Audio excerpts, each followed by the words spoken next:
Assalamualaikum warahmatullahi wabarakatuh. Innal hamdalillah nahmaduhu wa nasta'inuhu wa nastaghfiruh wa na'udzu billahi min syururi anfusina wa min sayyiati a'malina may yahdihillahu fala mudilla lahu wa may yudlilhu fala hadiya lahu. Asyhadu an la ilaha illallah wahdahu la syarika lahu wa asyhadu anna Muhammadan 'abduhu wa rasuluhu la nabiyya ba'dahu. Allahumma shalli ala Muhammad wa ala alihi wa sahbihi wa man tabi'ahum bi ihsanin ila yaumil qiyamah. Segala puji bagi Allah, Rabb semesta alam, yang masih memberikan kesempatan kepada kita berbagai nikmat yang tiada terkira, sehingga kita bisa melaksanakan ibadah puasa di bulan Ramadan tahun ini. Salawat dan salam tak lupa kita aturkan pada junjungan kita Nabi besar Muhammad sallallahu alaihi wasallam, pada para keluarganya, pada para sahabatnya, pada para tabi'in, tabi'in, dan mudah-mudahan sampai kepada kita yang sama-sama mengharapkan syafaat beliau di yaumil akhir kelak. Ikhwati fillah rahimakumullah, jamaah Parsalim TV yang dirahmati Allah.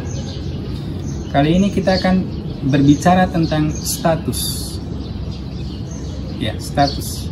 Ini bukan status yang sedang viral saat ini ya, bukan status Facebook, status Instagram, atau status WhatsApp, bukan. Kita akan membahas sesuatu yang jauh lebih penting daripada itu. Sebagai seorang manusia, kita memiliki status yang berbeda di hadapan manusia yang lain. Misalnya begini, di hadapan seorang suami maka status kita adalah sebagai seorang istri. Di hadapan murid maka status kita adalah guru. Di hadapan atasan misalkan di tempat kerja maka status kita adalah karyawan. Dan seterusnya dan seterusnya. Kita memiliki banyak status tergantung siapa yang kita hadapi. Namun status tersebut akan berubah manakala kita sudah tidak memiliki lagi hubungan dengan orang tersebut. Misalnya di tempat kerja kita sudah resign, berhenti, maka status kita sebagai karyawan pun akan hilang. Atau kita sudah tidak mengajar lagi di sekolah misalnya, maka status kita sebagai seorang guru pun akan hilang. Dan seterusnya dan seterusnya. Tapi ada satu status yang itu melekat kepada diri kita, bahkan sejak kita lahir sampai nanti kita meninggal dunia. Status apa yang dimaksud? Yakni status kita di hadapan Allah Subhanahu wa Ta'ala.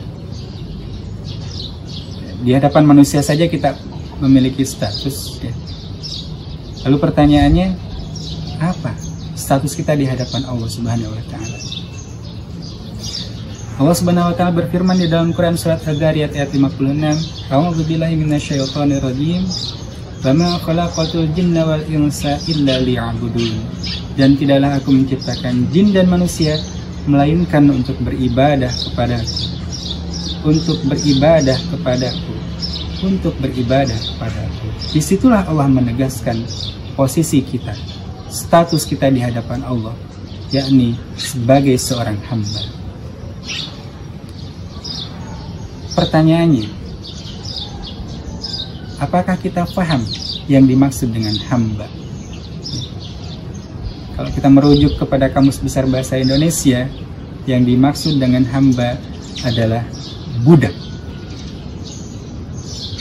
Budak. Pernahkah kita merasa diri sebagai budak di hadapan Allah? Jangan-jangan tidak pernah. Karena begitu banyaknya kesombongan di dalam hati kita, sehingga menutupi diri kita untuk merasa diri sebagai budak di hadapan Allah.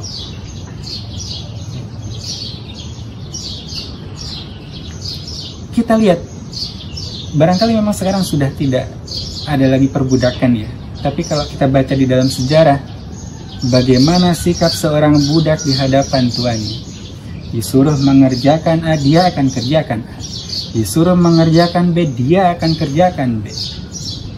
dan seterusnya. Apapun yang diingini oleh tuannya, dia akan kerjakan. Begitulah seharusnya sikap seorang budak di hadapan tuannya. Apatah lagi ketika kita merasa diri sebagai budak di hadapan Zat yang telah menciptakan kita. Sudahkah kita merasa diri sebagai budak di hadapan Allah? Mari kita lihat. Manakala Allah memanggil kita dengan seruan azan, Allahu Akbar, Allahu Akbar, apa yang kita perbuat? Jangan-jangan kita masih sibuk di depan komputer, atau kita masih berleha-leha di atas sofa menyaksikan televisi, atau kita masih sibuk dengan handphone di genggaman kita melihat status orang. Berarti kita belum merasa sebagai seorang budak di hadapan Allah. Karena sikap budak tadi, disuruh A, dia akan kerjakan dengan begitu sigap, disuruh B, dia akan sigap. Tapi kita di hadapan Allah, seandainya saja misalkan ada pejabat gitu ya, orang yang berkedudukan, entah itu wali kota, gubernur, atau presiden bahkan sekalipun, datang kepada kita, menyuruh kita mengerjakan sesuatu, kira-kira bagaimana? Saya yakin Anda akan begitu sigap. Disuruh apapun, Anda akan melaksanakan selama itu sesuatu yang baik, dengan begitu semangat. Tapi kalau misalkan Allah yang menyuruh, kira-kira bagaimana? Itu artinya penghambaan kita terhadap Allah belum atau masih kita bandingkan dengan penghambaan kita kepada manusia, ya. Seolah penghambaan atau ketundukan kita kepada manusia jauh lebih besar daripada ketundukan kita kepada Allah. Nah, ini yang sangat disayangkan. Jangan sampai ketundukan, ketaatan kita kepada manusia jauh lebih besar daripada ketaatan, ketundukan, kepatuhan kita kepada Allah Subhanahu wa Ta'ala. Karena dengan demikian kita belum memahami arti daripada hamba. Kita belum memahami arti daripada penghambaan kepada Allah Subhanahu wa Ta'ala. Betul, kita sudah melaksanakan ibadah sholat, kita melaksanakan ibadah puasa, kita melaksanakan ibadah zakat. Namun jangan sampai semua itu hanya sebatas ritualitas belaka. Kita belum memahami intisari daripada ibadah itu sendiri, yakni menghambakan diri kita kepada Allah Subhanahu wa Ta'ala, membuat diri kita betul-betul sebagai budak di hadapan Allah. Jamaah Farsalim TV yang dirahmati Allah, inilah momentum Ramadan adalah momentum yang sangat baik untuk mendidik diri kita dengan berbagai sarana ibadah yang Allah berikan kepada kita, dengan motivasi yang begitu banyak agar supaya keimanan dan ketakwaan kita kepada Allah bisa bertambah. Dengan demikian kita sedikit demi sedikit bisa memahamkan diri kita bahwa diri kita bukanlah apa-apa. Diri kita bukanlah siapa-siapa di hadapan Allah, melainkan sebagai seorang budak yang harus taat, tunduk, dan patuh kepada perintah. Jamaah Farsalim TV yang dirahmati Allah, semoga yang sedikit ini bermanfaat bagi kita sekalian. Mohon maaf atas segala kekurangan. Billahi taufiq wal hidayah. Assalamualaikum warahmatullahi wabarakatuh.